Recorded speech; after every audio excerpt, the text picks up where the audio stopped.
Two, one.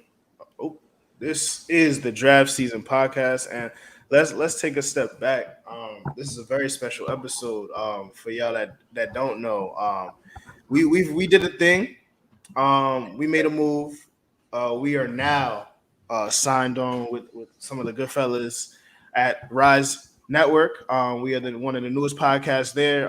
So yeah, this is the first episode there. So I just want everybody to be very aware of what's going on. Many big things to come. We are very excited. I'm here as always with my partner, Sean 5K. Talk to him real quick. You already know, man. Shout to all the good homies. Shout to Matt. Shout to Roddy. The whole team at Rise. You know what I'm saying? It feels real good to have a team behind us. Also, I mean, no, I'm not gonna say anything bad about the previous people, but shout out to all the content creators we got over there. They doing their things, but it's just good to have that backing and everything. I guess Raz just dropped out, but he'll be back in here in a second. But yeah, man, we have a very, very special guest on the program with us today. This man is one of the, he's a live wire, one of the hardest working cats in the fantasy game.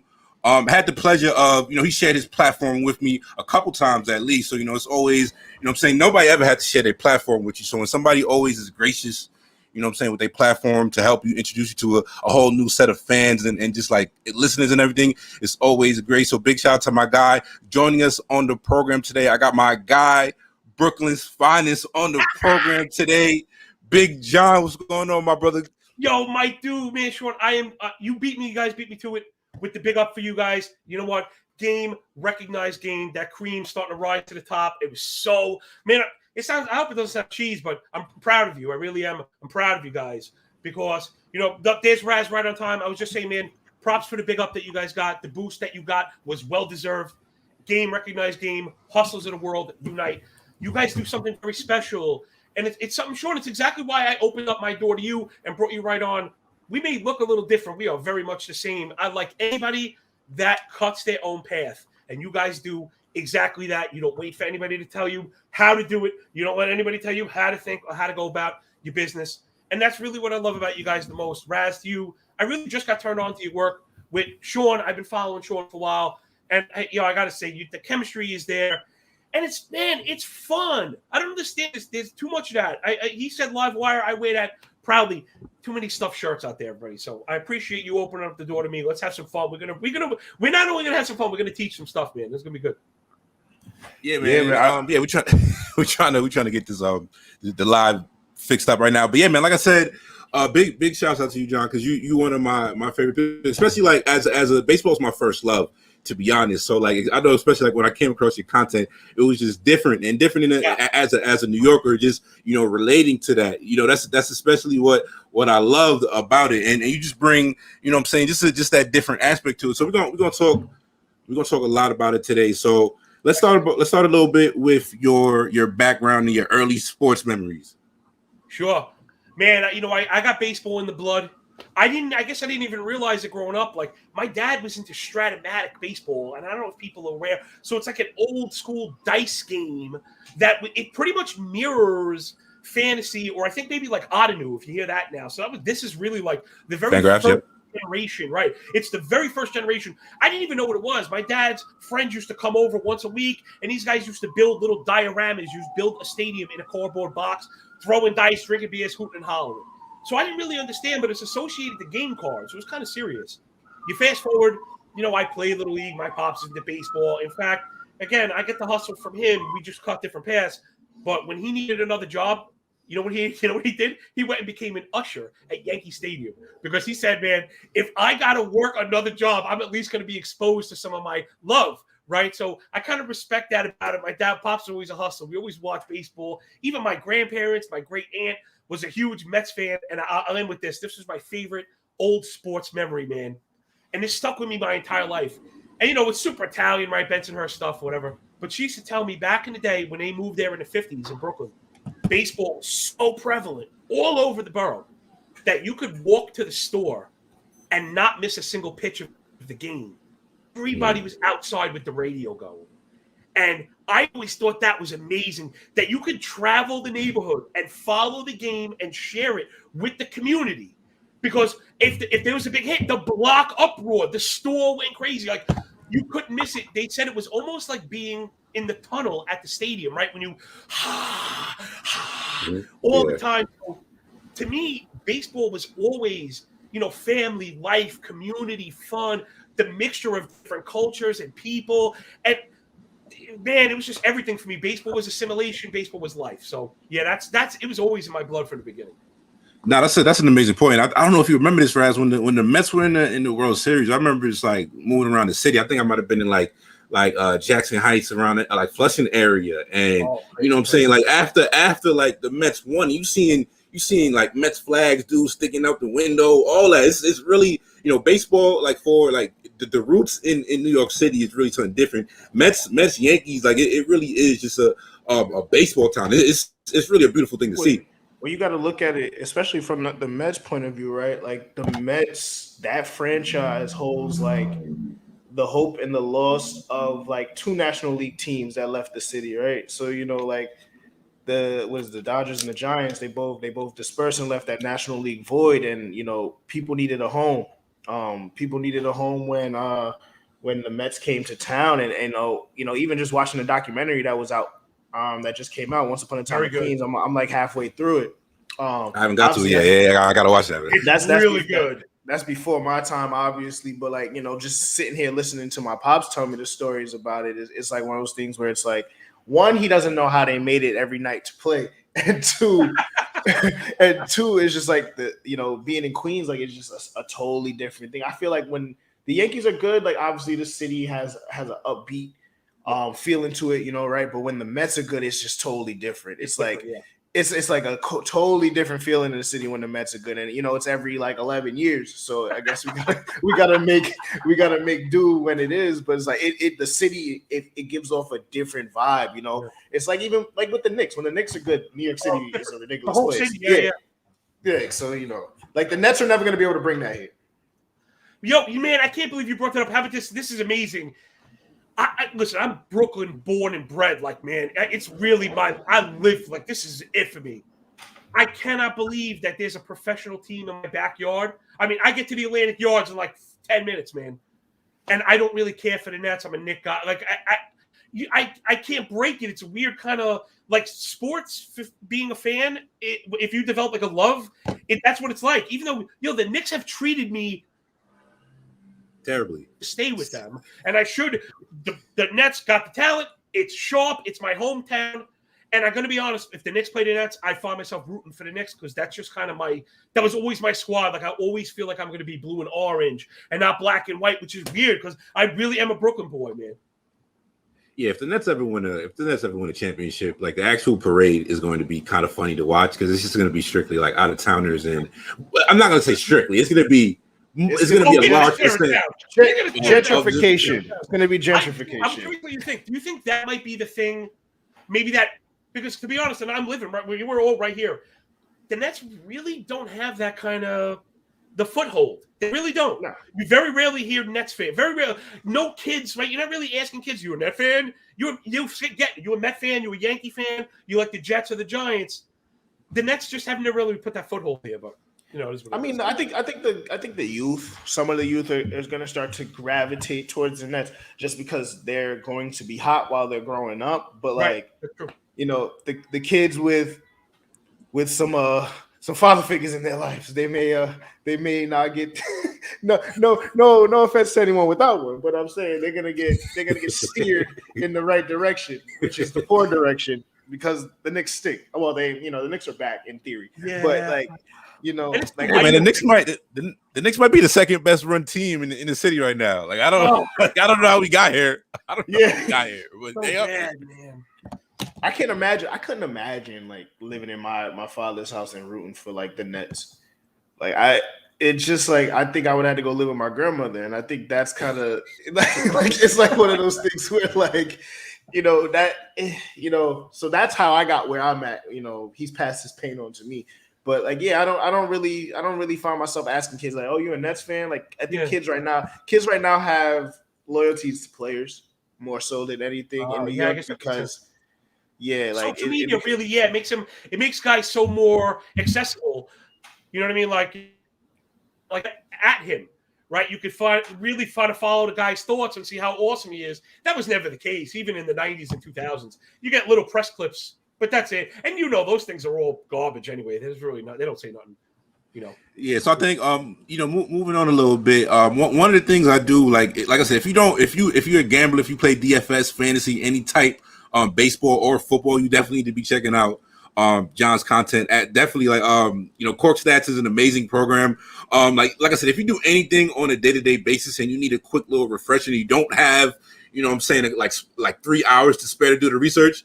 He gives it to you in a real, easy to consume package. So I want to talk about your process for a second, because just in general, because I know we even had a conversation about this on the timeline real quick about, there's so much content out there. And people, there's a lot of people who, whether it is like in this industry, you have to do your best to really, sometimes you have to stick your neck out there a little bit and make sure, and go away from, just the normal, consensus that people are saying. But sometimes people can do that, to a detriment, or sometimes a faulty process is going to bring back faulty results. So one thing, just checking out your work and everything, is I've come to really respect your process, the background, the research, and everything you do. So from your perspective about, trusting the work, trusting your intuition, trusting, the formulas and the process that you put into what you're doing. Just give the people a little bit of a rundown about just, and this doesn't come overnight. This takes years of, working on what you're doing and finding out what works and what doesn't. So talk a little bit about your process that you put in, and the people that don't know about the content you put out. If you have to give them a little mini recap. Man, okay. First things first, and thank you so much. That was too much. Thank you. So number 2 is, all right, man. Yeah. Okay. 1, work hard. Put the blinders on. And work hard does not mean going on Twitter and, tweeting gifs at people, telling them how amazing they are. That's not how you get it. That's not how you get it, people. You want to do your own original thing. Okay. Be visible. Number 1, be out there, be visible. Then number 2, most importantly, I think, is to show your work. Okay, show your work. Anybody could have wild takes and then retweet and say, look, I said this team had a chance to win. That's not how you're going to do it. You got to show your work, because nowadays, especially, you're going to get challenged. The market is, man, it's pretty much saturated, right? So it's pretty much saturated, meaning, and it's not to say that everyone's work does not have something good to it. We're in a money-driven world. I think the top, man, probably at the top of that pyramid, if you want to move forward, is the word deliverables, right? You need deliverables. You need quantifiable deliverables. What that means, people, is you need something you can sell. You need something you could say, this is worth this. Okay? It's fun to do analysis, but if you have a goal, like I did, I wanted to pay my bills doing this. Like I said, just the analysis is not enough. You got to show it. You got to show what you do differently, and you got to keep hammering at that without asking for the permission for someone to open the door for you. And I really, I did this. I went from being an anonymous handle. Quick backstory: I was an electrician in New York City. Make a lot of money, but you can be out of work. So some people, when they're out of work with a lot of money, put their feet up. I'm kind of compulsive. I learned how to trade. I wanted to get, and I got into handicapping and stuff like that. So that's another one, right? Always kind of pushing forward. And those other things, what did you hear? Handicapping, trading. Find hobbies that make money. Why? Those are deliverables. You always want to be focusing on monetizing just about everything. It's a very cold world, people. I hate to come across that way because, I'm a mad goofball. I am the massive goofball. We could kick it and BS and laugh just for hours on end. I never stop. You got to shut me up. You got to turn off the live stream. But when you get between the lines, it's time to work. Okay? So I had that career. I ended up having a very, very bad injury. I had a major spinal surgery. They said I'd never even be doing all this right now. So that's another one too. Don't always believe anybody. You kind of set your own path, right? Okay, so now I needed something new to do. You go to do your work, and it's a saturated market. I put the blinders on, and I started hustling. And I got hired to The Athletic off of Twitter. I mean, that's nuts, kind of. I didn't put in any ads. I didn't have anybody, hey, could you help me? I just did the work. You put out hashtags if you can. Come up with consistent work that you show. Now, did anybody worry how those player breakdowns turned out? No. No one cares. because it's not the point. The point was showing the work. And if people say, yo, man, these really take you through the process, right? And you mentioned my process. What's my process? I mean, they're all their own, and I don't want to set that path for everybody. Your process should be different because I thought that I found a hole in the market. And we could get into the actual kind of actionables here with baseball. 15 games, let's say, every day, right? It's not necessarily that, but it is. It's a full slate every day. Not like football. You get a whole week to look at it, lots of analysis, people talking back and forth, the lines are moving. No. Baseball, the last game just ended like 6 hours ago on the West Coast, and the next one's up in 3 hours. Shout to my guy, Max Freed, man. Do a damn gem last night. He stuck a thumb in my eye. My World Series H2H hopes are over. Hate to see it. Well, he saved me some time because I was checking every half an hour. Now I'm not checking anymore. That one is over. He dropped a 40 bomb right in my eyepiece. But anyway, to the work, right? So that's really it, people. You show the work, be consistent, be visible. And if I can give you one more trick, all right, here's a trick, people that are looking for social media push, because I know everyone is looking for social media push. There's two paths. You could be the brown noser that everything Sean writes, smiling emojis and stuff. Oh man, that Raz is so funny. No one wants to hear that. Okay, that's not attractive to the masses. Okay, there's an industry that's this big, and then there's the public. That's the industry is a grain of sand on it. Satisfy that, or you could look to satisfy the mass. So if you're looking for a legitimate social media push, which is what I did on my own, I didn't have anybody behind me. Get into threads of smart people with big followings and write smart stuff.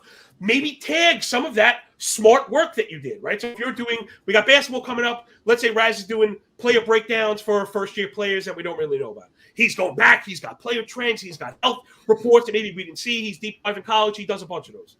When the big NBA accounts start talking about player stuff, you could put, man, I noticed this about this player, and I actually did this thing.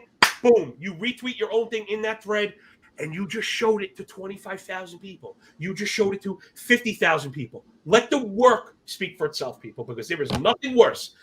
I hate it. It kills me. I write stuff, and I get, oh, man, you're the best, and smiling and emojis. I don't care for that. That's almost a waste of your time and my time and everybody's time. So I know I went on for a bit, but that is some really good stuff. How did you do it? They're like, how the hell did you do it?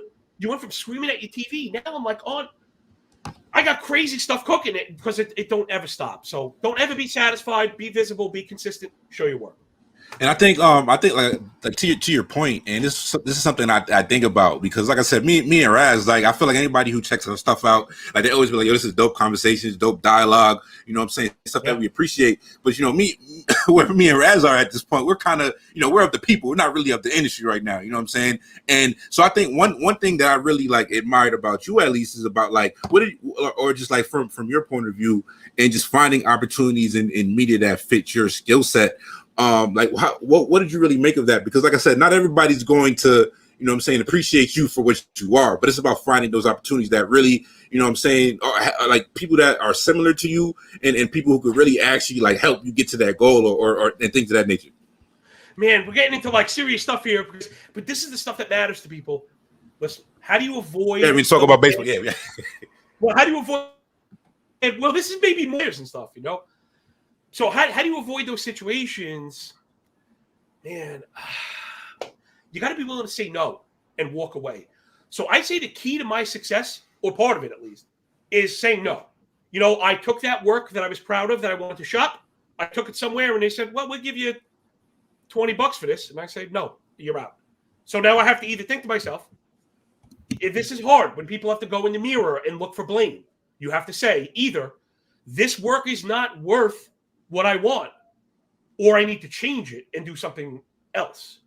So as much as I loved fantasy, I kind of knew that my real outlet to getting paid was going to be handicapping, right? With gambling becoming legalized throughout sports now, bringing in millions of new customers, going to bring in new media outlets. So I'm following larger macroeconomic trends, right? It's funny how these things, you got to pay attention, people. That's why, gosh, a lot of it starts, turn off the video games. I know people hate to hear that. Turn off the video games. Turn on some music because you could listen to music while you're working. So, you know what I mean? Get into stuff that you could produce why you're enjoying your hobbies, because that's the center at all of it, Sean. If we talk about anything about the business, it's all going to come down to, man, can I charge for this? What is this worth? Is there an interest in it? And can I get paid for it? And if you don't like that attitude, then you have to do this recreationally. Yeah, that's fine. You may think I'm a blowhard. That's fine. It's fine. But you're not going to make it without that attitude. That is a must. People out there thinking like someone's going to come and hand you something because your analysis is fire. That's not really the case. You got to push. You got to grind. And again, make yourself seen. Make that content seen. You guys, I think the three of us in general, probably on the same wavelength there. We don't really have the proper amplification. I feel like most people that run into me, I keep. And I feel like the same thing with you. You did it with me. I ran into your stuff, and now I'm a listener. Like, that's how it happens. And I can't listen to everybody because it's not all good. It's not all entertainment. We're not clowns. But you got to keep people thinking, right? I'm saying you guys have your guys are a little funnier than mine. I roll solo with my sports stuff, so there's less back and forth.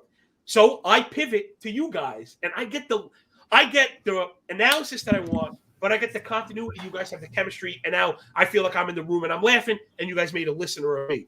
So that's really it. People relate. Again, my favorite thing is that analogy is stop trying to relate to the 35 people that have jobs, and try and relate to the 3.5 million people that might be your potential following. I mean, and that's a good point. I mean, and just I say this to everybody that we run into on this journey right now. Is just like the content creation space takes a lot of balls, takes a lot of guts, right? Like every time we hop on the mic, every time we write something, we put in stuff out there for critique. It is what it is. Like that's just what social media does. Like, so anybody that's doing this, good or bad, like I might not listen to you. I respect everyone that's out here putting out the content, because at the end of the day, like the atmosphere can be very cruel to creators, and it doesn't matter what you're making. Like we could be doing podcasts, you could be making music, you could be doing art. Like anything you put out there is for critique. So everybody that's out here, fighting that good fight, they definitely can listen to the tidbits that you just gave us and gave the people. Like if it's a hobby, it's a hobby. But if you're trying to make, like, I'm not gonna sit here and tell you like, oh, you're not doing this because you want to make money. Like if that's your hobby and this is your piece, you come on here once a week to talk sports and do whatever you do. God bless you. Like that's what gets you through your week. Everybody has to get through their week. Like these weeks are tough. But if this is something that like in our kind of thing, we one day we want to get paid for this, right? We want to. I want to, pay my bills off of this. Like you have to flip that other switch, and that's where you leaned into, and I think that's something that we're leaning into, but I think it's something that we also have the ability to kick into a little bit more of a hyperdrive. Yeah, well, you just touched on something I talk about in my show all the time. Self-auditing is so important. Going over your own work and trying to make it better. Listen, when it first started, I was listening back to all my work. I was eliminating the ums, the knows, learning how to edit on Audacity. I never had done any of that. And I didn't have to. Some people submit those things. And my company actually offered me the outlet to. So props to them. But I said, no. I want to learn how to do this. So again, there's that fork in the road. You want to be the person that has someone do something for you. Or me being always cold-minded, always thinking about money, said, wait a minute. That's a deliverable skill. Being able to record, edit, run EQ, produce, and promote a podcast. So I learned how to do that on my own. And now, going forward, that's something I could say, when Raz is my boss and I'm applying to him, I say, dude, I could solo fly this thing. And what is he going to think? Wait a minute. I get to save on a producer. I get to save on this. You're showing value. See how it's just unfortunate. It's unfortunate in a way that we wish Raz would say, dude, you're funny as hell. I'm bringing you on board. Don't work that way. That's just not how it works. He has to make the shareholders happy. He's got to get black on the right side of that ledger, no matter what. No matter what, even if it means cutting his best friends loose. That's the game we're in, So there it is. Real skills, right? Real skills. Editing is kind of something people look past. And right now I'm working on video editing. Oh, my gosh, I'm going to be missing clumps of hair. It's really hard, but always pushing forward. Always pushing forward. That reminded me of that dinner with Jay-Z meeting, Raz. I know you could definitely relate. He don't give a fuck about none of that. Like, you know what I'm talking about, Raz. Oh man, listen, man. Everybody's like, oh, the running topic on Twitter is would you sit down with Jay-Z or take 500,000? As someone who sat down with Jay-Z, give me the money. Um like, like and, and he would want me to take the money too. So it's like it's a stupid question. Like Now, is there a Jay-Z's single person that you would take over the? Is it one person? I don't Yes. think of a single person. Oh, no, Unless no, the no. person- On unless Twitter, people would say that. unless someone said, "I'm a time traveler," you know what I mean? I'm my a time traveler, and grandfather, here's the like lottery. that's probably about it. Like I'll take a dinner with my grandfather for one more spin before the 500,000. But other than that, Give you me guys the are money. Oh my yeah, God. give me the cash, bro. What That's the not fuck even are a we question. talking about? Because that's a lot of. And again, it's funny. Some people hear that and they would get that kind of cash and be thinking, how they're going to spend it. My first thought is, oh my goodness, I'm retired right now because that's it, man. Income streams, 500,000, it'll change your life, right? Like it's so when you're talking about money, it's like it's ridiculous because I saw a tweet yesterday. It was like having $1,000 is nothing, but needing $1,000 is everything. It's just how Wow. it's like how you spin it, right? Like because if you need $1,000, 1,000's a lot to get, but if you have $1,000, you can blow $1,000 in a second. It's like, money is ridiculous. Oh my, yeah, you really messed me up because, and again, I It's facts. It's facts. because I come from nothing. Like I come from zero, like literally zero. Hand me downs, nothing. Living in an apartment building, zero, nothing. We didn't own shit. I didn't get anything, nothing. I actually went to college on an academic scholarship. I went to public school. Like we had nothing. I paid for my own wedding. I paid for my own car. I was working at the age of 12. All that hustle. So to feel those two sides of the coin, trust me, I feel those because I know what it's like to have needed. And I'll be honest, right now, I could not even tell you what's in my bank account. And it's a wonderful place to be. And I hope it doesn't come off as boasting. But one of the things You work hard for that, man. You work hard for that. Nobody can take that from you. Dude, one of the things that happens when you roll with me, when you rock with the big dude for long enough, you learn about money because that is my thing. Understanding the machinations of money, how it's created, how to make it work for you, and how to grab percentage points. You want to save everybody in this thing some money? Let's save everybody some money. We already did one. I saved Raz a few bucks. Stop paying for coffee. Don't pay for coffee and don't pay for water. Okay, here is the goal that somebody, I actually, this is a funny little short story. I won a contest to get a private lesson from a professional trader. He ran a thing, and I wrote him my sob story about how I'm a huge waste of talent. And I won. So I got to sit with him. And one of the things he tells you is, don't pay a premium. And this is a fantastic lesson in life, everyone. Okay. He said to me, if you want to drink a Gatorade every day, that's fine. But you could go to the store on a corner, you could pay $2.25 for it, or you could buy it wholesale, buy a case of them, they're only going to cost you 80 cents a piece. Which guy do you want to be? You could go buy a cup of coffee, $5 at Starbucks, or you could make it in your house for 15 cents. Add up that money over and over and over and over and over. And here's the last one, people. Right now, you want to save money? This is a legit thing. Even I do. Right now, credit cards are out there offering 2% cash back. Sounds kind of silly. Put every damn thing that you spend on that card. And before you get to the end of the year, you're going to have a mortgage payment. Could be vacation, could be a mortgage payment, could be rent and bills. You got to be thinking about money and how it works and how you add up because of what Raz said. If you need the 1,000, that $3 cup of coffee should look like it cost you $500. And there's poor people out here with empty pockets drinking expensive coffee. Meanwhile, my pockets are lined. My clothes are lined. I just sweating dollar bills. And I'm drinking the cheap stuff anyway. And look what happens. You do that for years and years and years. Yo, I don't work. My wife don't work. We just understand how to make money and how to save money. And man, it's weird. If you are really driven into these things, right now, all of a sudden, you don't need to make $200,000 or $100,000 in podcasting. I can make a few bucks here, make a few bucks there, make a few bucks there.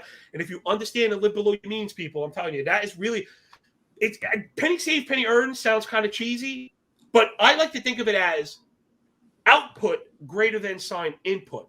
People always worried about the money that comes in. I'm more worried about the money that goes out because a lot of the times what we do is sign on to like a car lease or something. Yo, unless you are balling out, you should not be leasing a car. You need to be owning your car, okay? You need to own things. Rich people own, Poor people borrow. I hate to be like that, but I'm going to be like that. Okay. You want to own your house. You want to own your car.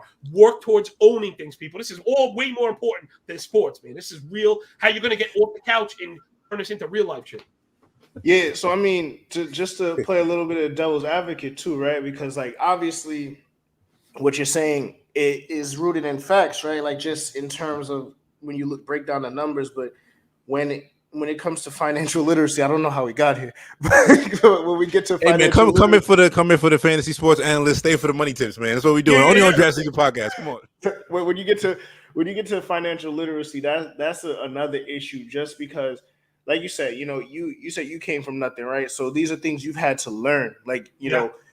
when you don't have any money and you don't grow up with money, you have no concept of money. I So you know. have no knowledge. You have no knowledge of what to do with any of that, right? Yeah. And they're not teaching that shit in school. Wow. Like I would like that. They're like when you get to like, Yo, I you're a learned how. professor up in here, Raz. My mom taught me how to balance a checkbook like 2 years ago, right? Like, but that's something I should have knew in Yeah. college, right?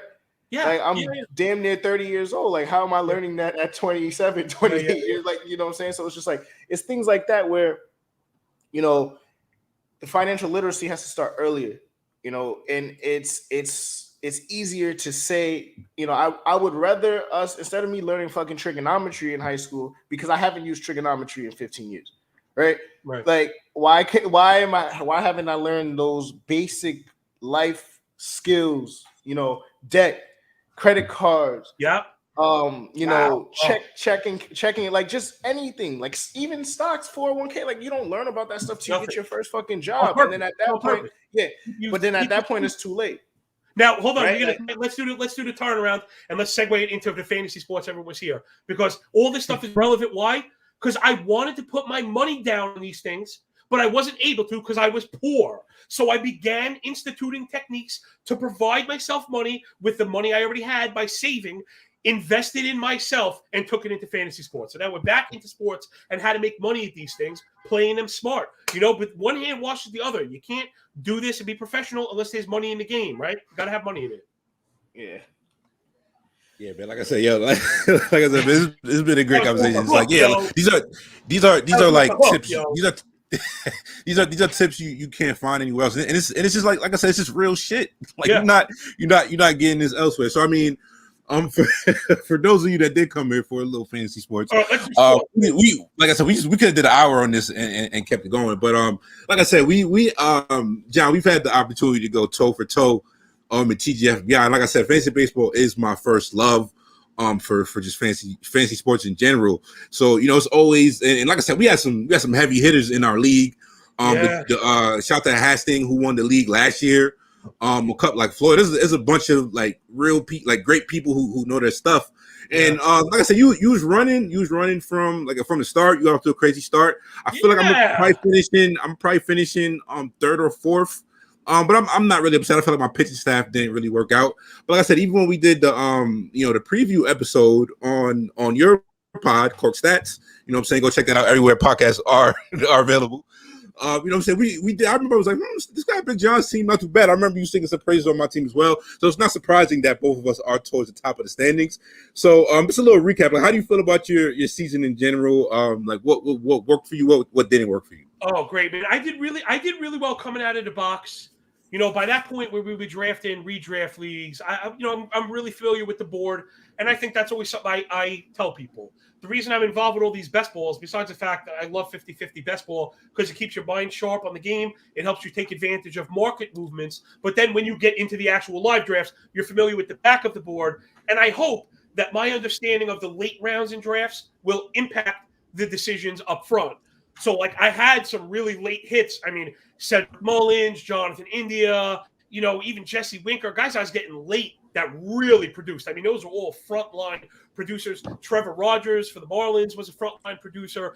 Guys that really, really paid the bills. The thing with fantasy baseball is, man, it's a rough mistress, man. Marathon, man. I was ran the tape. I was like wire to wire in this league. Wire to wire, it wasn't even necessarily close. It was about like 30 points at one point. And I was competing for the overall for like 5 months straight. I was in the top 15 overall. And then, I don't know, man, Kimbrel, it started with Kimbrel getting traded. So I think the lesson there, people, is be cognizant of the teams you're drafting closers on. Like, I guess I knew that. I don't know. I thought the Cubs were going to be a little bit better than they ended up being. They turned into a full-on fire sale. So you go from a closer that's getting you 2-3 saves a week to getting nothing, hanging his stupid arm out there, making me mad. If you're not getting saves, I don't want you dancing on the mound, and he gives you nothing, and you kind of feel stuck with him because now the pitching landscape is really tough. You have a guy that could still be good for Ks and ratios. Deep down, you hope maybe he'll become the closer, and now you're stuck with like a roster or spot decision. Injuries started to hit, which happens. You got to be good with player replacement. I find my work, because of the podcast, the handicapping, I'm very good with starting pitching. I lose sight of hitting sometimes with matchups and here's probably the big lesson. Especially in NFBC, you talked about raised competition. To me, listen, there were great home league players. NFBC is just the Poker World Series, okay? It's the standard, it's the game, okay? You want to pop it that you're the best, you got to go play there, okay? You're never going to be the best if you don't play there. What happens when you play with the best? You see how the best operate. And here's a good lesson for players where I noticed I got tripped up against the high level of competition at NFBC is the hitting replacements. People are really on top of that way more than I am. I generally think of offense in roto baseball as set it and forget it. Guys, I don't even think about taking them out. I never, even a guy like Winker that I know has some split stuff going on, I just roll him out there. He's Jesse Winker, right? He can hit 2 home runs any day. I roll it. That's not how people operate. And you'll notice for one, Sean, they have their eyes on every core series. So you'll notice a week early, Connor Joe and all these weird guys, Fuentes and all these guys in the Rockies are getting picked up, or random guys in the Diamondbacks.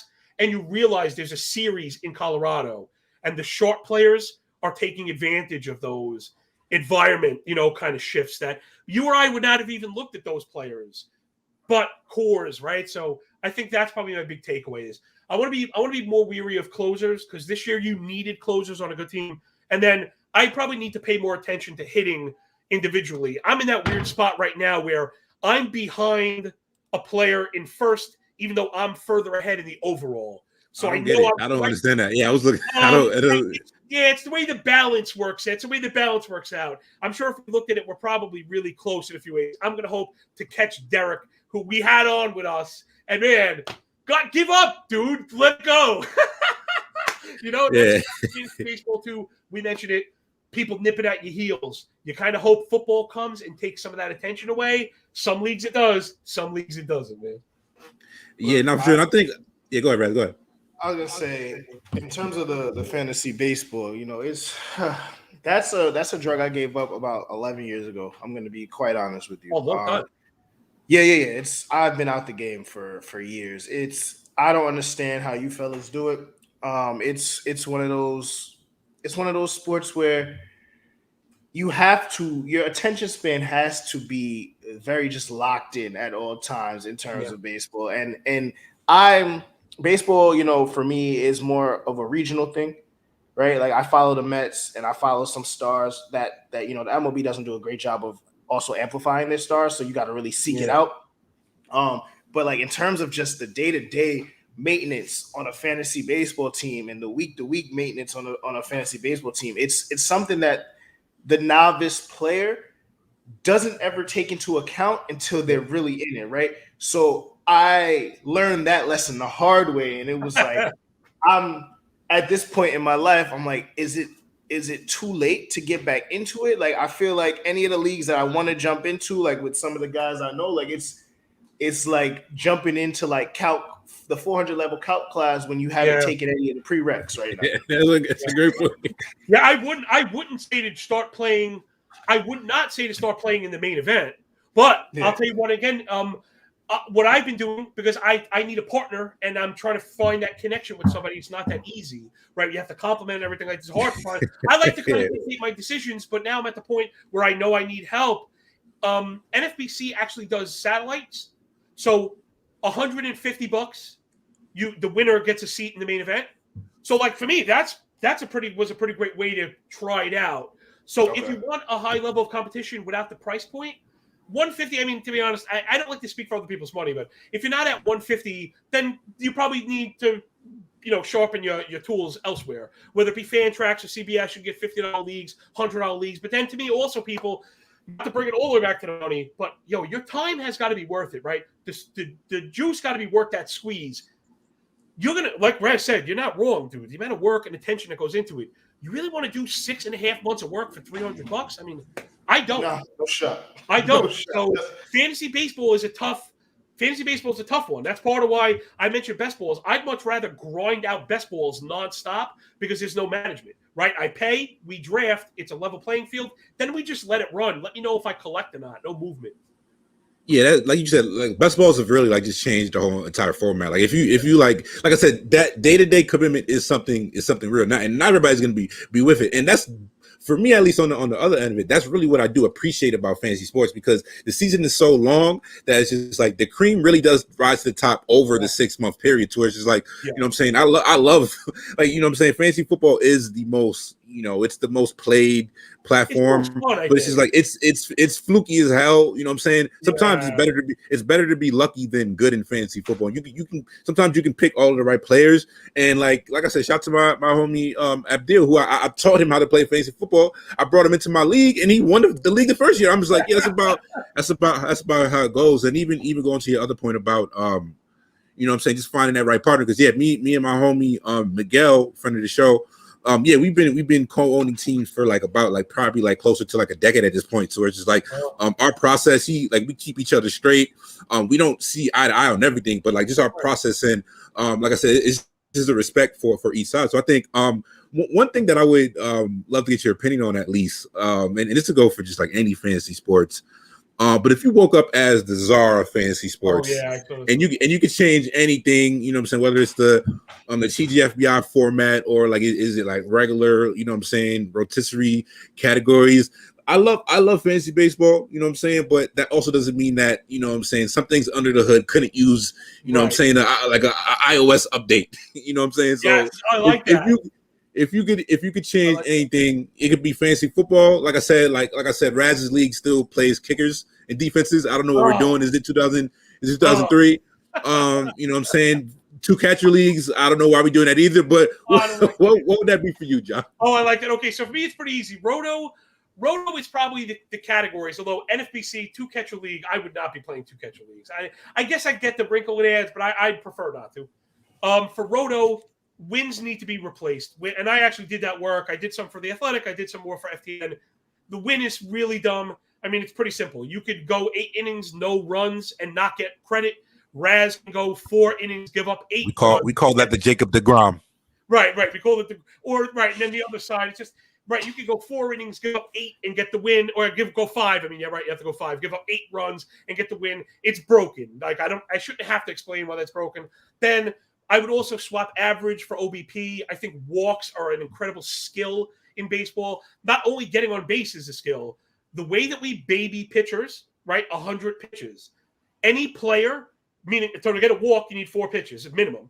So any player that uses up 4% of the pitcher's workload, you deserve you deserve that. Because there is that other side of the coin. By you working walks, you're eating away at the percentage workload of the pitcher. And if you think about what a 10 pitch at bat is. It's 10% of the pitcher's workload. The guy should you deserve something for that. So I would adjust the categories, and for points play, and this goes for any sport. I do it in baseball, but I would also do it for football. I'm not sure if you're familiar with this. Playing with power rankings. I don't know if you've ever heard of this before. So no, go elaborate on that. CBS has it set up. We just started sniffing around it. I love it, right? So it's 3 separate columns. The first is your head-to-head record that everyone's used to, head-to-head. The second one is total points. The third category is all play, meaning your record against the league each week. 12-man league. If you had the highest score, you were 11-0. I was the worst one. I was 0-11.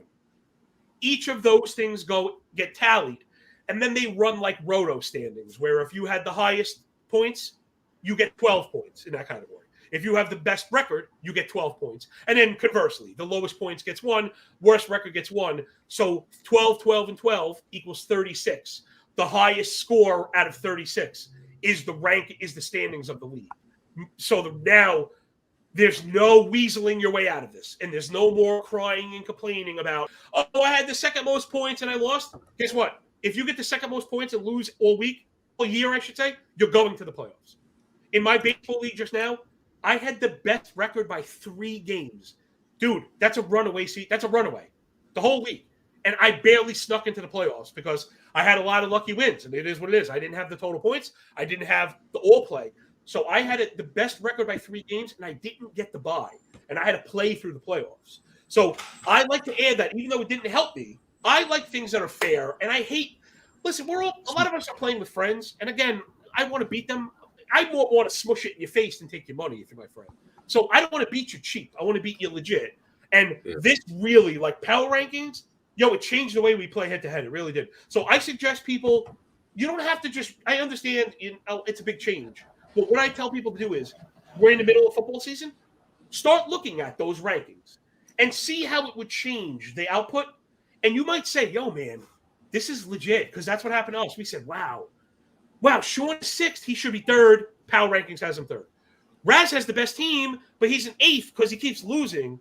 He's in 3rd right now. You know what I'm saying? And power rankings fixes all of that. If you can't beat the system, you can't. You know what I mean? There's no cheap way out. That sounds like the story of my entire, my tenure in Gino Marino, Raz. And like, even like I said, it just makes it a lot more better when it's a meritocracy. And like, even so, I know, even like Sleeper has a feature that I've put this on the leagues I run for fantasy football, but the league median, it's like it gives you 2 matchups a week.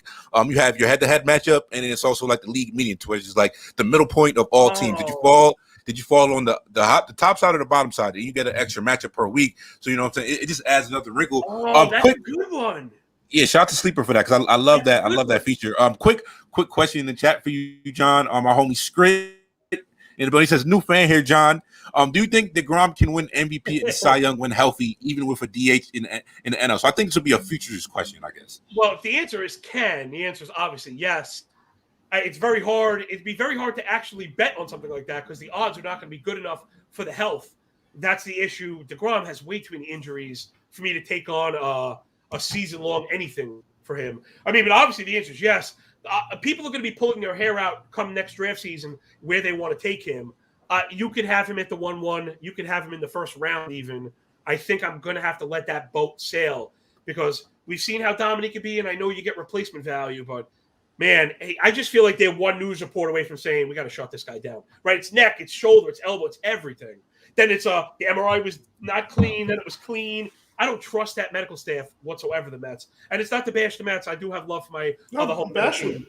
They've had the Mets, right, Raz, you could speak for the Mets have had issues with health determinations, right? And timelines. This is a fact.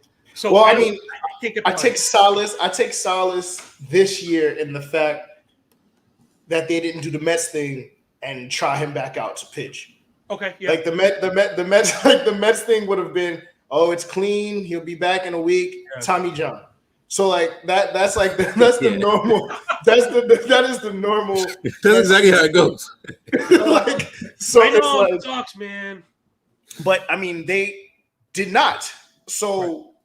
The season didn't go the way I expected the season to go, right? A lot of Mets things have happened, but the most Metsy things did not happen. And I would say that is a step in the right direction. It's like how like the Knicks kind of turned it around with Tibbs. They found an identity and didn't do anything dumb. It's like they didn't do anything great, but they didn't do anything dumb. These are steps in the right direction for my team. So I got to look at it. I got to look at it that way because it's like, cool, DeGrom, he needed that time off. There's something he has to probably do with his throwing motion. I think he's trying to throw too hard. There's no reason for his velocity to keep increasing as he gets older. Right. He has the control. He can put the ball wherever the fuck he wants to. So take 3 or 4, 5 miles an hour. You don't have to go 1-on-1 every night, bro. They can't hit you anyway. Like so, like just like go 95. And I wonder if I don't know. I think my concern is at this point, do we think he could give you a full season without surgery, right? You hit that point where enough dings, enough kind of nicks at the tire before you know it's flat. I with the investment cost, I mean, listen, DeGrom is a GOAT. There's no question, right? No one's doubting the skill. But yeah, I worry about the durability at this point. It's depressing stuff. But yeah, I mean, so I guess one question I have for you fantasy baseball guys, I have no fucking clue what to do when I'm drafting, right? So when you guys are drafting a roster, however many rounds this is, I really do sound like I haven't played in 11 years. So when you're drafting these rosters, you know, with your first couple of picks, depending on where you pick in the draft, what are attributes and like player types that you're looking for with those first couple of picks when building a successful roster? Sure, go, sure. So I think I know one thing in particular, and it depends on the format. You gotta know what format you're, but that goes for any fantasy league. You know what format you're playing in first. Like in head-to-head leagues, you know what I'm saying, pitchers are always like taking pitchers earlier in points leagues, pitchers are definitely, you know, they get a bump up in value. But I think for one thing, and this is across all fantasy leagues, but you do want to build a strength. You don't want to just like worry about like just filling out slots and rosters on your team. I think that's one spot that people always get themselves into trouble. So you want to have a base that you can really build on. Like I know in TGFBI, for instance, I believe my first 3 picks, I went I think I went Tatis, Luis Robert, and Kyle Tucker, I think, off the top of my head. And that was just big for me because like I wanted to get I wanted to get that I wanted to get that multi-positional speed combination early, because like I said, you can't find a lot of guys like that in in the later rounds that could really give you the premium upside. Shout out to Cedric Mullins. He was out there like going. I just wanted to mention Cedric Mullins, to be honest. But yeah, I think for at least even it really ends up being just like waiting, upside and stability, because in the top rounds, like I said, when you really deciding between if you're going to go early pitcher or early hitter, it really just everybody has to take your shots, you got to take your swings everywhere eventually at some point in the draft. Like for me, there's certain upside plays that I feel more comfortable taking towards the mid and later rounds. So when I'm building out a fantasy baseball roster, that's one thing that I'm always, going into these drafts, understanding where are these, these guys that are the volatile plays that can either, I don't really have problems investing in volatile plays. And you got like somebody like, and I mentioned this last night, and Aaron Judge, Giancarlo Stanton, you got a discount on those guys coming into drafts this year, and you pretty much if you got those guys, you like, I don't like drafting scared, and like I'd rather draft a team that flames out because I took flyers on guys who have league winning upside, what I'm saying, then take, what I'm saying, I never understood why people were taking DJ LeMahieu in the 4th round or wherever he was going. Like it just never like added up for me. So what I'm saying, just really, being able to take that shot. And I would also say, just reading the market and like you always got to stay flexible, because you never really want to go into drafts, just having one strategy. Like every draft is different. And every draft, gives you a different actually value that you can actually attend to and actually like take out from the actual draft. Yeah. Well, for points leagues, it's a little bit different. It's more like you can kind of bludgeon the draft board. So like Sean mentioned, you're in a point league for baseball. You're talking high top end pitching with strikeouts, and then you're looking for mashing home runs. Just looking to mash those points. Roto is a bit more nuanced. I have found, and again, the answer is probably the real answer is probably to draft to your weaknesses almost. Meaning, like I knew in Roto, I have a problem with average sometimes chasing power bats, and then I have a problem with speed.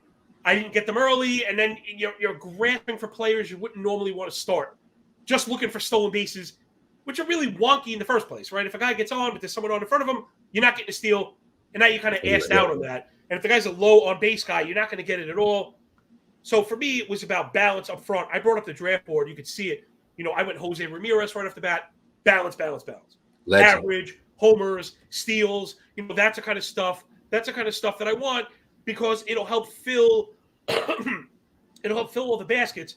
And it's funny because I'm not really bucking what you were saying, Sean, because you're right. You don't want to just look to fill just to fill. There's a very few people that I identify as being like that. again, Jose Ramirez really being one of those guys. He's a really special player. And then in the fourth, I went to Randy Rosarena. You can see I had Ramon Laureano, guys that all fit that bill that I was hoping to get 280, 20, and 20 at least from. And then you kind of go from there. And again, playing to my strengths. I worry less about starting pitching, than a lot of people. I like to get some up top because I know I want anchors. I got to find guys later on. I had a lot of Rogers. I had all the Sandy Alcantara. He was a guy in the middle. You mentioned the middle. He was jumping off the board for me when I did my draft kit at FTN. He was the first guy on the board that I was telling everybody to have. And that was a huge hit. So that's probably it is don't go in blind. Raz, if you're saying you're going unprepared, that's the first one, right? You have to learn the board so you know what to do early on. Because if you're like, sure, let's say you love Cedric Mullins and you love Jesse Winker and you liked a lot of late outfielders, then you shouldn't be drafting them early. And if you did draft them early, now you kind of stepped on your own rake. You're right. You kind of stepped on your own foot a little bit. So there's a little nuance to it, but I think it really all stems down to understanding the player pool. I want just to switch over to John. You're a Jets fan as well, right? Big Jets fan. What a loser. Oh, hold on, real quick in the chat. Oh my God, man! Alberto Mondesi. Yes. Where? The answer is yes.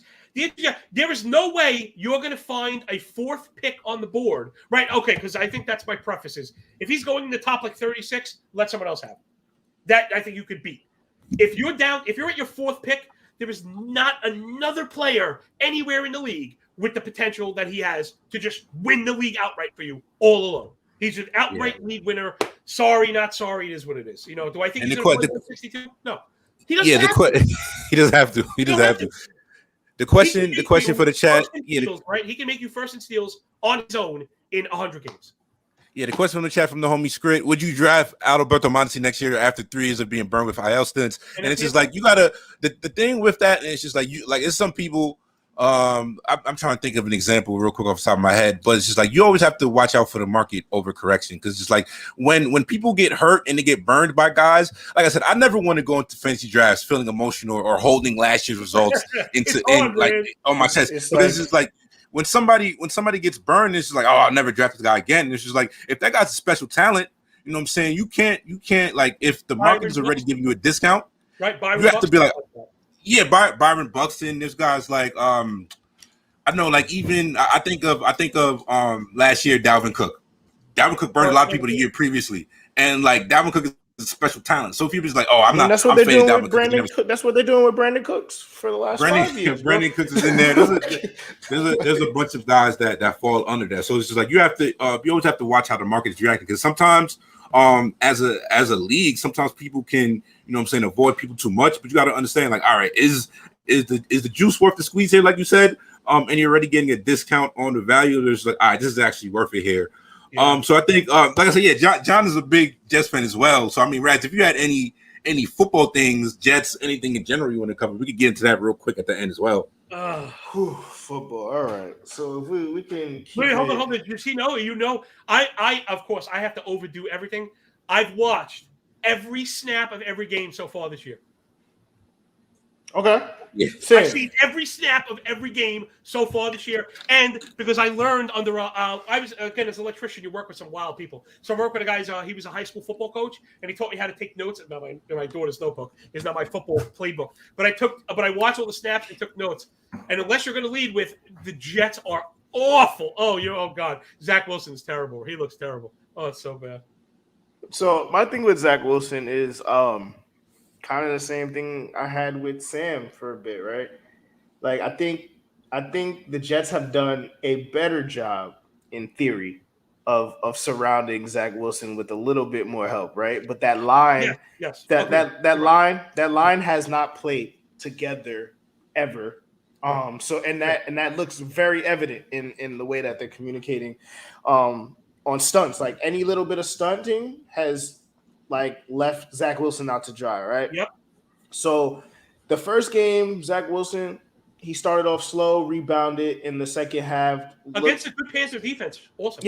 Yeah, like that is starting to show that Panther defense is legit. Like that's not a so that I wouldn't call that a fluke thing, right?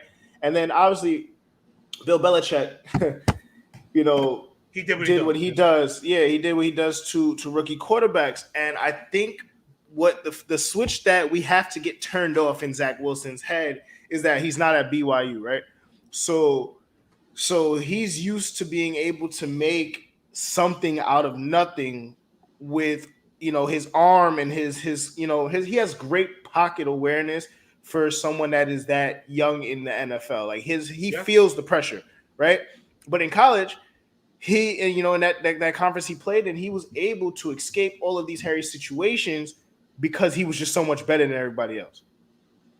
In the NFL, that's not the case currently. No. So it's one of those things where it's like, and your team is not going to be the one that's going to help you out of this either. Like the Jets haven't built a team that's going to be able to rise above all of the chaos at least at the skill position. The skill position, like we've upgraded the skill positions, but our line is still bad, right? Like it's not gelling. And it's like the defense was, we were worried about the corners on defense. The corners have played very serviceable and like Bryce Hall looks to be a player. We definitely need more corners, but it's like that defense has held it's bent, but hasn't broken too many times. But when you keep asking them to come out after every 3 and out, defenses will get tired. So I think, So I think for the Jets, it's Zach Wilson. Check it down if you have to. Check down the touchdown kind of thing, and then let's get the line figured out, and it could be a serviceable team. We're not going to be any world beaters, but we have to see some growth. And I mean, people are out on Zach Wilson right now. It's been 2 games.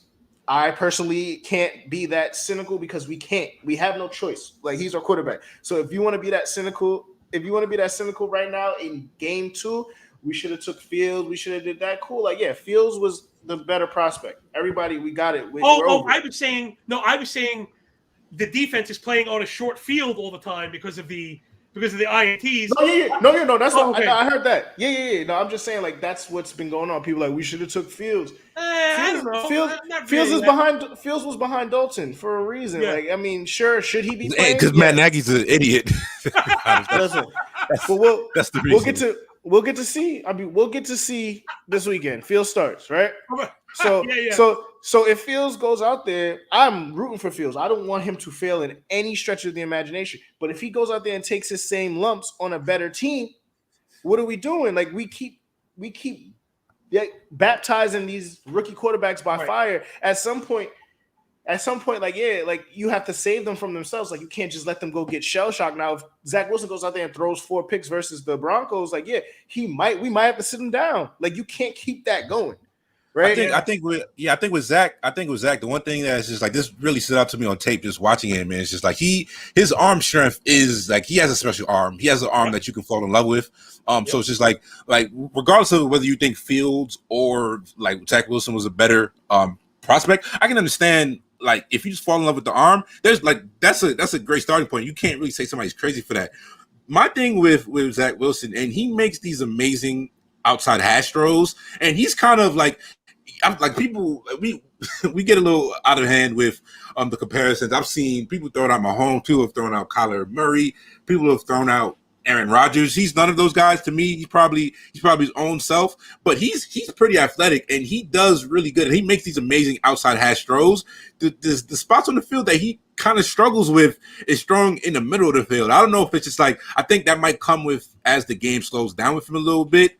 And sometimes he might speed up some of his. And like I said, when you have that special arm, I see this with Trevor Lawrence as well, to where it's just like mechanic wise, when you really like sometimes the base like you.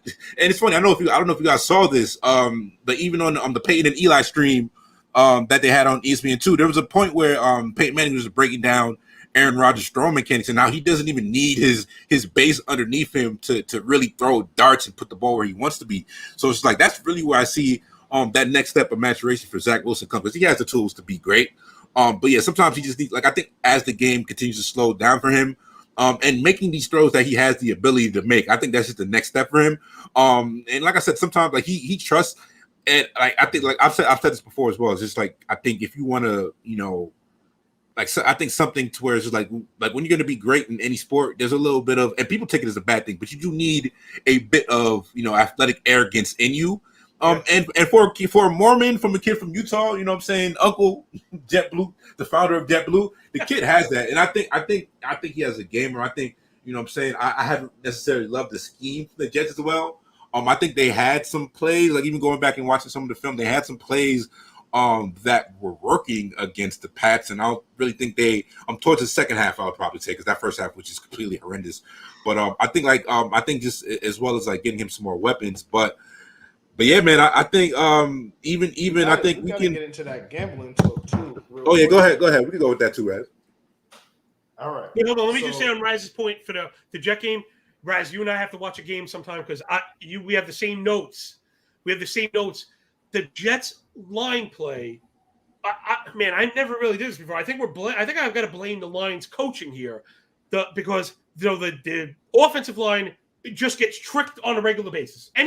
Any kind of pull or stunt or timing, any kind of overload, anything. They're just utterly delayed confused. Blitz. Utterly confused. And the other side of the ball, the other side of the coin for the offense, the run scheme is the worst running package in the NFL. That's what I keep writing in my notes. I just can't get over it. I'll raise you a Jason Garrett, but neither here nor there. Is 3 yards in a cloud of dust without the 3 yards. It is disgusting. It's completely uncreative. It is forward push, and that's it. It's everybody just runs into each other. There's no counter. There's no misdirection. They don't stunt. And again, it's very easy for people that do box score analysis to blame the running back, right? That's what we see. Well, Michael Carter isn't any good, or Ty Johnson isn't any good.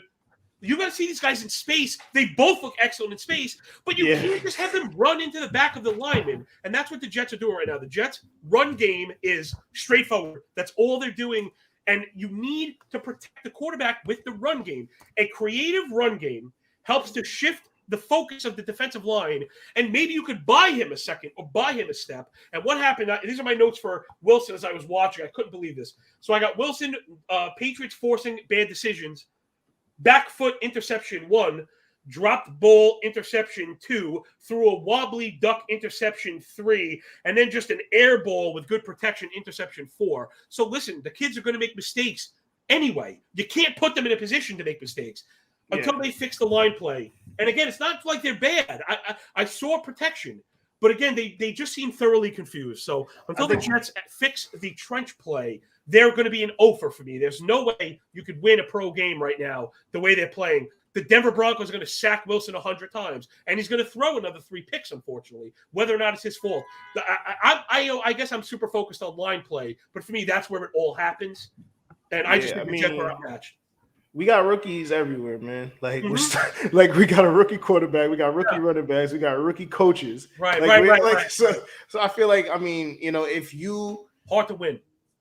Yeah, hard to win, but I think, Jets fans are tired of being patient, right? Like, we haven't made the playoffs since our freshman year in college. How many first-round quarterbacks do we need? I mean, everyone else gets a first-round quarterback. The guy's there for 10 years. The Jets is just swing and miss. It's miss. I mean, it's just one after the other. That's the thing that pisses us off is once everyone else seems to lose and ends up at the bottom of the barrel and gets a top 2 overall quarterback, they're at least fixed the problem. The Jets, is it 3 now? I mean, right? It's Liner. It's just over and over again. It's the same story. It's awful. I mean, look, it is. It is. Liner, Sanchez. Right, we didn't have Liner. We didn't have Liner. Liner when Sanchez. I was trying to block him out of my mind. Sanchez started off good, right? And good is relative. I mean, that team was very good. That team was ridiculous. So the defense, very good. That was a creative. Now that was a creative run scheme. They were able to turn Sean Green into something. Who again? Sean Green is not probably a third. Thomas Jones as well. Yeah, right. Those guys are not a third of the athlete that Ty Joe or Michael Carter are. Both of those guys, if we could get them in space, I think you'd see some actual production. But right now, the Jets, it's such a disaster. It's awful. It's such a disaster. There's nothing worse than that. New York football is in a bad place. New York football is in a bad place. Geno Smith was a second-round pick. Then we mailed it in, obviously, with Hackenberg. And then Sam, one after the other. Sam was supposed to be the one, and Sam. I don't think Sam is, he's not an MVP candidate or anything, right? But he's not a bottom he's not a bottom 5 quarterback in the league. How the Jets had him looking, like I think with the right weapons and like him playing to the best of his ability, you could see a peak like Sam Darnold season being like top 15 quarterback. So it's just like QB1 right now. I understand the production's been there, but now, especially without CMC, you think without CMC he's a QB1, top 12 fantasy quarterback right now without CMC. QB1 is tough. QB1 is tough. I don't see because he doesn't. I think Superflex like definitely a QB. I think he's definitely a QB2 and Superflex, like probably like in that. Yeah, like I said, I think you know what I'm saying. You just want to talk about scheme. Like even after like they had a couple drives that looked nasty after CMC got hurt. But yeah, Joe Brady, Matt Rule, those guys are great schematically, and it's like that guy's gonna get I'm watching this game. I'm like, bro, just give him a blank check because I want him calling plays for the Giants. There's like even going back to that LSU team, they just guys get open. You know what I'm saying? They're always pushing the ball down the field. That's the type of offense I want to see. It's very important. Play calling is really important. And some people think good play calling just means you throw down the field sometimes, where I like to watch teams that operate around the line of scrimmage and expose man coverage with men. Moving a man in motion can expose the defense's hand sometimes, right? If you pull a guy across the field, you could be looking at man. So for a team like the Jets, I'm oftentimes wondering, why are we not giving the quarterback as much pre-snap information as we can? And then you realize you're the Jets. Yeah, just some of the route combinations. If you start looking into the route combinations for the Jets, I love your style, dude. Is led to like 3 receivers in one fucking spot. So very easy to pick off the ball when your route combinations are running into to 4 defenders, especially because I don't even think the Patriots were playing man at that point. I think they were sitting in zone and you were just running your 3 receivers. You're flooding one zone with no option anywhere else. So the defense is just rotating over. Yeah, it's just, you're just sitting there. So, we got a bunch of things to figure out. But let's I know we spoke about a little earlier about how to get money to stop going out. How do we get money in with some of these gambling tips that you may have acquired through time on this earth? Oh, I love it, man. You can make money gambling on sports. You really can. I've done very well. I bet baseball every day, and we're our 3rd consecutive year in a row. And it's betting sides and totals, like all the regular market stuff. So, first things first, if people are really looking to make money in football, let's say, because I think that's the hot one, baseball's in the rear view. I wouldn't worry about baseball. You want to save your money? Don't bet on the playoffs. All the games are really close. It's very hard to find an edge. You can absolutely make money on football. It sounds a lot like we talked about at the top of the show. So you're going to work hard, right? You got to be thorough. So if you want to make money in football, the number one way to make money in football right now is to be in the market when player props drop. Okay? Player props drop in the middle of the week and immediately start to move. Immediately start to move. I give you there were perfect examples every single week. Devontae Smith dropped last week at 3.5 receptions. On Wednesday, by Friday, it was 4.5, and I think by Sunday it was 5 even. That's and the price, it was either the same or didn't get much better. So right off the bat, if you kind of understand that, that's nuts, right? So if you took the 5, you got smoked just on the market movements. Same thing. Rush props come out. It is really nuts.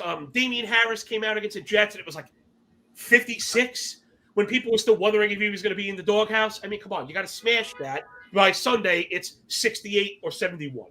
So there's a tremendous amount of closing line value in player props. So right off the bat, that's my number one place. Is if you want to make money in football, player props when they first drop is a number one. Because you really can, not only can you get a jump on the market, depending on the provider, some of them allow you to build progressively, like Fox Bets was doing that, meaning 3.5 receptions is minus 110. 4.5 receptions is plus 275. 5.5 receptions is plus 625. 6.5 receptions is plus 950. Now, it's very easy. So you bet the farm on the 9 receptions. No, what you do is, again, this is where the boring work I was telling you, making money in this stuff is not as exciting as people want it to sound. It's not. You determine what you can risk on the game. Then you sit with your spreadsheet and work the numbers where you get paid if he hits the bottom one, but you allow yourself to get paid up the ladder if they go all the way up, because those things happen all the time where a lot of times it's tight ends, maybe. So somebody like Jared Cook, his line is probably 3.5 catches. Against Tampa Bay, they're tough in the secondary. There's going to be a lot of pressure up front. We could see quick dumps. Jared Cook could be a candidate for 8 catches. Now, he might only get 38 yards. Yeah. But if you can get paid plus $9.50 on the catches themselves, you work yourself up the ladder. So that's just one method of thinking to beat the market. If you're going to get into the regular market, we're going to bet, first things first, stop betting overs and unders. You don't we never, ever, sharp bettors don't bet overs and unders. Okay? Why? The evidence is in the line, people. Look at your over-unders. They're always minus 110. Why are they always minus 110? Because there's zero edge even for the casino. The casino makes their money on overs and unders purely from volume on that VIG, on the 10. Nobody knows. Scoring is so wonky, it's completely unproven. It is if you want to get into scores with football, the only thing I would say is absolutely obsess about drive statistics, right? So with advanced drive statistics being out the way they are now, sometimes you could pair a matchup where there's a big kind of drive discrepancy. I'm bringing my stuff up now here. I'll give you an idea. Okay, so Bears and Browns. Right at the bat, Bears and Browns. The Bears are at more than 30 seconds of play. The Browns are over 32 seconds of play. But then the Browns also pair it with one of the most offensive yards per drive at 48 and time taking up at 3 minutes and 20 seconds. The Bears, though the drives are a bit shorter, are one of the league leaders in time of possession per drive at 340. So that's all I have to see. That game's an under. If you're going any crazier than pace of play for over-unders, you missed the plot. You're working, again, we talked about working hard. Hamsters work hard on wheels, okay? They don't go anywhere. So you have to work hard, but you also have to move forward, right? So again, This comes to what I mentioned before, Raz, something I liked what you were talking about, which is self-auditing. If you bet, again, I have thousands of bets on over-unders in my life. And when I back-tested, you realize what I explained to you. So stop betting over-unders. They're a coin flip for a reason, okay? If the casino can't find the edge, what makes you think that you did? I mean, seriously, we have to be confident, like Sean said. Sometimes I cross the line and I sound arrogant. It happens. Your good friends hopefully will draw you back. I've been called worse. Yeah, no doubt. I'm a monster. I'm a straight-up monster. I don't care. Okay, so then we're going to get into sides. Again, NFL lines, particularly when we're at this point. Dude, billions of dollars are on this game. Stop trying to think you found it. Okay, you didn't find it. Whatever it is, I don't know what it is, but I know you don't have it. I don't have it. No one has it. The markets are extremely sharp. The only way to make money betting on football is to bet underdogs. Bet underdogs outright. I'm doing it on Twitter this year to show people. Find teams that are balanced that can win. And that way, you don't have to, lay juice, because that's you want to lose in gambling, start laying juice. I'll tell you another one. I have posted probably 2,200 bets for the subs at FTN this year. I have not posted one with more juice than minus 130. I don't pay minus 130 because I'm a cheap bastard. If I got to go past that, I guess in NFL you could try and parlay favorites. I'd rather not even do that. NFL's mad wonky. The coach who taught me how to scout games, he told me the reason we can't predict it is because the ball isn't round and we don't know which way it's going to bounce. It's kind of dumb, but it's also profound in a way. So bet underdogs here. Let's go with this week's. Just looking at the board. Because remember, something also that you guys mentioned before without mentioning it specifically is public perception, right? So narratives, man, I guess it comes down to the casino. Understand, right? When I talk about money, I don't just talk about money is good. Yeah, money is good. Understand how it works. The same with the line. Understand the function of the casino. Okay, people, this is legit hardcore stuff most people pay for. Okay, the casino does not predict gems being dropped at all. People are nuts thinking that the casino. The books knew. The books don't know anything. If you say that, you don't understand how the game is played. The books do not try and predict anything. The casino is the fulcrum of the seesaw, the lever in the middle, right? The casino's sole purpose is to find a spot to put that triangle where even money comes on the scale. And when even money doesn't come on the scale, Vegas didn't predict anything. They move the lever. And that's when you see lines moving in, points moving and stuff like that. But the idea that somehow the casino and the books predict anything is ludicrous. They're anticipating mass psychology, not the outcome of the event. So it becomes our job, people like from New York are good at this, sticking your finger in someone's face and saying, you're full of it, I ain't buying it. And that's how you make money in football, not buying it. Let's actually apply this. Let's look at quality teams that are underdogs. One right off the bat that jumped is the Indianapolis Colts, but without a quarterback situation, can't go on it. Wentz, I don't know how the ankles are holding. If we sprained both ankles, that's impressive. Running from Aaron Donald will do that to you, though. Yeah. All right, fair enough. So the Colts I probably leave because the quarterback is not something I want to mess with. Let's keep going down the board. All right. We got Chicago Bears. The Chicago Bears with Fields, yes, it's very difficult to win with a rookie quarterback. The Browns are playing a very vanilla type of offense right now, very close to the line. The run game is effective, but the Browns' run D is also effective. And with Fields, he offers a wrinkle that the Browns might not be able to deal with. They've struggled. There's a chance that he wins that game. They're going off at 280. You don't even have to bet a ton to make money on that. Right there, I think that is when it could win. The Bengals on the board. People are buying the Steeler narrative at home, I guess. This game should not be as spread off as far as it is. Minus 165, plus 140. You got to take the plus money in football. No one knows what's going to happen. The Bengals' defensive line is very, very good. Pittsburgh is missing Watt. Balling this year. Yeah, Larry Pittsburgh is missing Watt, and they haven't done anything on offense, and they're missing Johnson. People are having a very hard time swallowing. Here's the narrative, everybody. This is something I called BS on early in football draft season. Najee Harris is a top 15 player. Deontay Johnson is a top 40 player. Claypool's a top 50 player. Juju's a top 60 player. The quarterback is in the 18th round. Something doesn't fit. Those things all can't exist at the same time. So it becomes our job to call BS. So either Ben Roethlisberger is severely underpriced or all the flashy pieces are overpriced. And we're about one good game from the Bengals front seven, having people say it's the latter. And these Steelers are in a lot of trouble. Man, you watch a Steeler offense, they do not look good. Even the things they do well, they're not doing well. He's getting pushed off his spots. And again, Ben listen, he's a beast. He extends every play. We saw what happens without him. I think the Steelers are in trouble in general, and especially this week. So I think the Bengals pull that one off at plus money. The Rams are an underdog. Okay. You got it. Sometimes it's that simple. The Rams are the best team in football. They shouldn't be an underdog. Even to, Tom Brady. Even with Brady doing the TB12 thing, man. Yeah, the Buccaneers are good. That pass defense is not very good. They have gotten run up, man. And they're playing.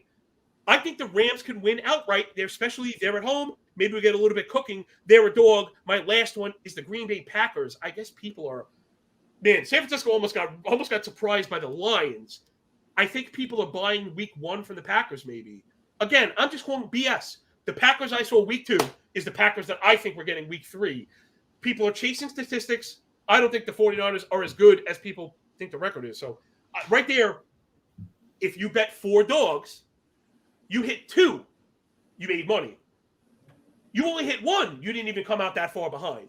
So again, strategy, probabilities, and odds, all the stuff I said, that's not as much fun. But give me good teams that are not favored. That's simple. Gems being dropped on this show, Raz. Come on, man. Yeah, I mean, I'm going to look at this. I make money, and I help people make money at this. Because I'll tell you what, I hate the books, bro. I hate big corporations. I hate big fat cats that squish small, struggling people like us. I hate the casino, and that's the attitude you have to have.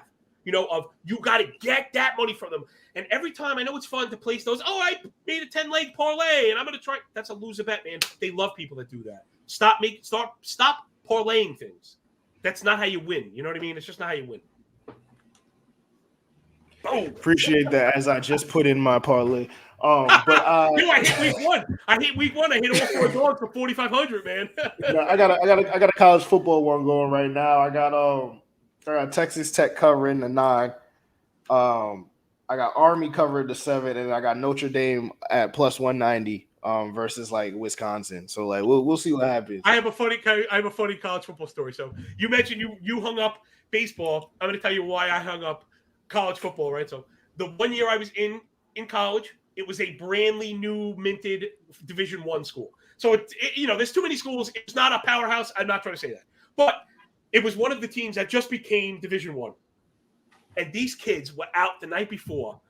Yo, I mean, I don't know how they got it, but these kids out there doing all kinds of drugs the night before, out the entire night. And I said, yo, bro, don't you got a game in like a few hours? And he said, mind your effing business. He said, mind your effing business. And I said, yo, man, I never bet on this. I never bet on this shit. I will never bet on this shit. Because these are 20-year-old kids out there sniffing Molly, crying over their girlfriends or something like that. You know what I'm saying? Yo, that shit is real, man. I'm telling you, I rocked with the players on the team in that school. I hung out with them. They're regal people, man. Kids got term papers due. They got girl issues. They got problems on social media. Some of them are using and abusing alcohol and drugs. And I said, yo, I could not imagine putting my hard-earned money on these cats, man. I just don't. They're too unreliable. They're too unreliable, dude. So good luck. I want you to win, but I hung out. That ship sailed for me. I can't do it, man. I'll keep you posted, man. I didn't even give you the face because when he told me to mind your business, it was like this. I'll shoot you a tweet today and let you know how my finances are after about the 12 o'clock games. That's usually that money, people. Stop. Oh, man, I love it. That's what gets me. That's what gets me up in the morning is watching people begin to make that journey. Because I actually have a few success stories in my rear view now of people that no longer work. You know what I mean? Like I don't mean to say we don't work. When I say I don't work, I work every day, and that's part of it. But I mean, you can transcend the idea of like working for someone else, like the 9 to 5. You have to get up and commute. Like you can go beyond that. And I think a lot of people, well, Raz mentioned it before, and it's so important. People are denied the enlightenment, right? And I love that that you guys gave me the platform, and you guys give everyone, even if it's a few minutes, man, of sports are fun. But if you want to make it serious, there's other work that needs to be done first, and we talked about a lot of it. So I really appreciate you guys. That was really great stuff, man. Nah, man, this is one of my favorite episodes. I'm not gonna hold you, Big John. Like I said, if you're trying to make money in this game, we could have gone for another 2 hours, to be honest. I got clocking to work though, but yeah, like I said, we could. We gotta unplug me. Don't stop, man.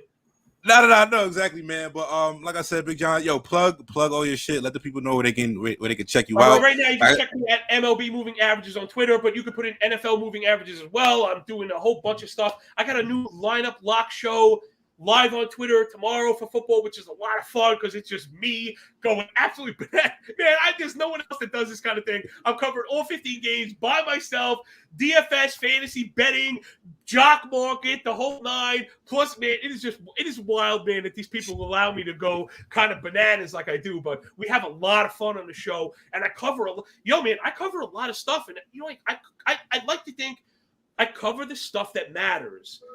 I get right into where to make money, how to make money, how we're going to beat these markets, the things to pay attention to, not to pay attention to. So, you can tune in on Twitter tomorrow. I'll be ranting and raving like a mother. Like I said, man, one of my favorite characters in the fantasy industry, man. You definitely need to be checking him out. Also high on the list of fantasy analysts I want to get a beer with. You know what I'm saying? But yeah, man, yo, Raz, like I said, it's been a fire episode, bro. Take us out of here, man. Oh man, great episode. Shout out to the good fellas and ladies at Rise Network. We are very happy to be there. I hope y'all happy with our first episode. Please don't fire us. We did a good thing today. And and this has been the Draft Season Podcast. We are signing off.